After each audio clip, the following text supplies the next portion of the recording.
If you like vintage drag cars, well, you're watching the right show.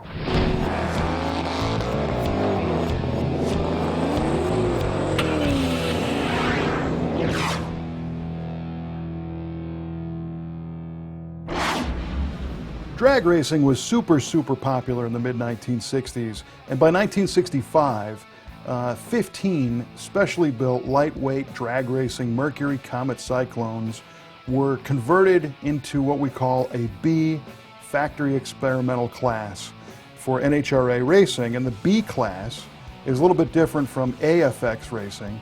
AFX were the big block, high performance cars that by 1965 could have altered wheelbases and a lot of different custom elements, whereas the B class was a little more stock in its appearance.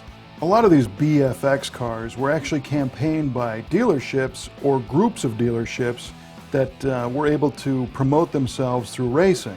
That statement certainly held true. What wins on Sunday sells on Monday. So these cars were definitely tools of dealerships to drive traffic into the showroom.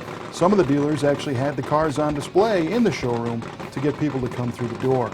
In this case, the group sponsorship was in the Atlanta District Mercury dealers, and in specific George Purvis Motors in Cometland, USA, also known as Fayetteville, North Carolina. And I have to think that the kid hiding behind the Coke bottle and the decal on the fender meant maybe they got some sponsorship from Coca-Cola, which of course was based out of Atlanta. And this is the second to last of the 15 BFX cars to come out of Bill Stropp Ford in Los Angeles. And the B class had a different power per cubic inch limit. So for example, the NHRA regulations stated that these cars had to have a 9 pound per cubic inch minimum, which put a 289 cubic inch car at 2,600 pounds for BFX. Mercury did really well in the AFX class in 1964 with the 427 high-riser powered cars. So for 65, they entered the BFX class, which was powered by small block cars like our 65 Cyclone. These cars were delivered from Stropp with a Hypo 289 under the hood, a single 4-barrel carburetor, open Jardine headers, a top loader 4-speed transmission, a Ford 9-inch rear end with a Detroit locker locking differential, heavy-duty springs, and giant traction bars to keep those leaf springs from wrapping up. Now, although this looks like a full-on race car, the F in FX racing meant factory. So the parts used had to have factory Ford part numbers on them. But that included Cobra engines that were equipped with the 4 downdraft Weber carburetors with optional high compression cylinder heads. And although this started off as a 271 horsepower 289, by adding some of the special Ford race parts, the power level started to go up and up and up, and those engines were rated at 395 horsepower at 7,000 RPM. Beyond that, you could put a roller camshaft and 10.5 to 1 compression pistons in one of these little 289s and make over 415 to 420 horsepower. So these things were really capable, even though they were small block cars, because they were so lightweight, that they were able to keep up against their company rival Ford Thunderbolts running the 427s. So this car's gone 1137 at 122.8, which is really in big block territory, even though it's just a 289.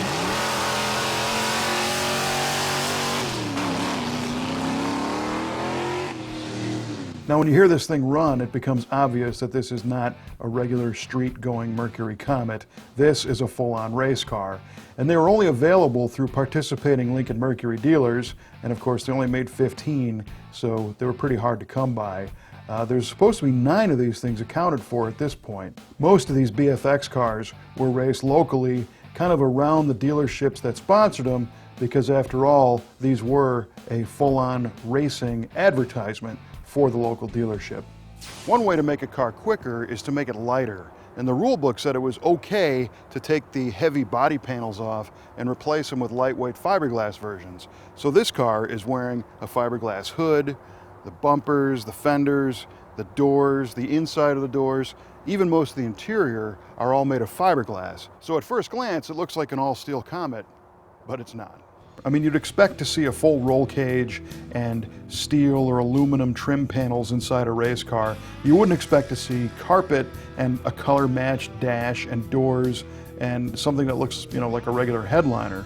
But in this case, you have all that, but it's mostly fiberglass and just a mere shell of what the stock production vehicle would have. The dashboard has its gauges, but there's no radio, there's no heater. The windshield is glass, but the side windows and rear window are all plexiglass. And there is no back seat either. There's just a blank panel where the back seat would go. However, it does have window cranks all the way around, which is kind of interesting. And it's got a production-looking steering wheel. So it's kind of a mix of things that are identifiable to somebody who might go out and buy one of these cars from their local Mercury dealer, but disguised in a way that is really hiding full-on race car parts. If you take a close look at that 120 mile an hour speedometer, you notice the odometer shows 546.2 miles. Well, that was done a quarter mile at a time. This is not a car you would take out and go cruising in. Although, there is a story that when this car was owned by its original owner, George Purvis, in Fayetteville, North Carolina, the car was stored at his dealership, and his son Patrick took it out and would cruise up and down the street from the dealership a little bit. It's an unofficial story, but they apparently didn't drive very far because it is showing less than 600 miles today.